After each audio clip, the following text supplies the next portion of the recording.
अस्सलामु अलैकुम वरहमतुल्लाहि वबरकातुहू वस्सलातु वस्सलामु अला रसूलिल्लाह अम्मा बाद फ़ाऊज़ु बिल्लाहि मिनश शैतानिर रजीम बिस्मिल्लाहिर रहमानिर रहीम।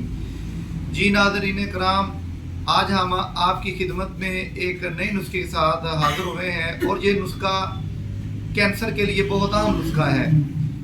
कैंसर चाहे छाती का कैंसर हो, हड्डियों का कैंसर हो, गोश्त का कैंसर हो या खून का कैंसर हो, किसी भी किस्म का कैंसर हो, उसके लिए ये नुस्खा बहुत ही अहम किरदार अदा करता है। ये बहुत आसान नुस्खा है, इसके लिए बहुत ज़्यादा अद्वियात भी मुहैया नहीं करनी पड़नी। सिर्फ दो ही चीज़ें ऐसी हैं जो आप दवाइयों को, दो चीज़ों को ले अच्छे तरीके के साथ इसको ग्राइंड करें। ग्राइंड करने के बाद आप इसका इस्तेमाल कर सकते हैं।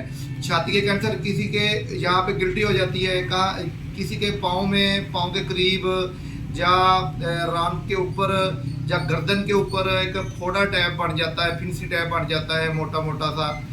ये कैंसर की ही अलामत होती है। इस कैंसर के लिए ये दो चीज़ें हैं, आप नोट फरमा लें। ये दो चीज़ें देखें, ये है काली ज़ीरी और ये है दमासा बूटी।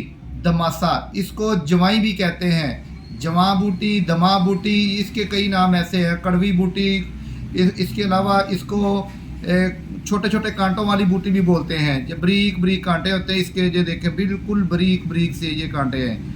ये देखें ज़रा को करीब करके, ये बिल्कुल ये बराबर वजन लेने आप, ये बराबर वजन लेने। इन दोनों को आपस में अच्छे तरीके के साथ ना ग्राइंड कर लें। ग्राइंड करने के बाद तकरीबन बड़ा कैप्सूल जो होता है ना, बड़ा कैप्सूल जिसको 1000 mg कहते हैं, वो आप कैप्सूल को सुबह, दोपहर, शाम पानी के साथ आप इसको इस्तेमाल करें, सुबह शाम। और दूध का कम से कम इस्तेमाल करें, दूध ज़्यादा इस्तेमाल नहीं करनी। और इसके अलावा आप जो वाईबादी वाली चीज़ें होती है, ख़ासकर चावल, पराठा, आलू गोभी, शवारमा, बर्गर, ऐसी जो चीज़ें हैं वो छोड़ दें। ये नुस्खा इस्तेमाल करें। इंशाअल्लाह अल्लाह के हुक्म से बहुत जल्द कैंसर का बहुत ज़बरदस्त इलाज है और कैंसर का खात्मा होना शुरू हो जाएगा। तब तक के लिए इजाज़त दीजिएगा। इंशाअल्लाह अगली वीडियो के साथ बहुत जल्द हाजिर होंगे। दुआओं में याद रखिएगा। अल्लाह हाफिज़।